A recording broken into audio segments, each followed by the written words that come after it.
Hello, I'm Sidhant Bhosale. I've done my bachelor's in information technology. After my graduation, I was really interested in AI and ML program. That's why I've planned to enroll in EduplusNow for advanced PG program in AI and ML. It's been now 6 months with which I have been with the family for EduplusNow, and during this period of time, I have got to learn new skill sets which were like really important for the job roles.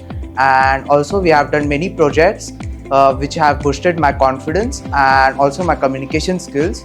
So I also wanted to talk about the projects and the problem solving statements which we have done in the class during the sessions. The faculty have really helped us and also have taken the consideration of our point of view, or what all new things we can add in that, or how we can improve that model.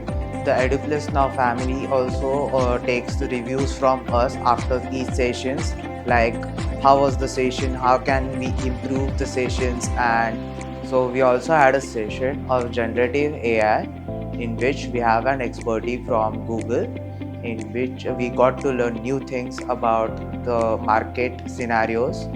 And also thank Eduplus Now and all the teachers who have taught us for equipping me with the skill sets required for the job roles. That's all. Thank you.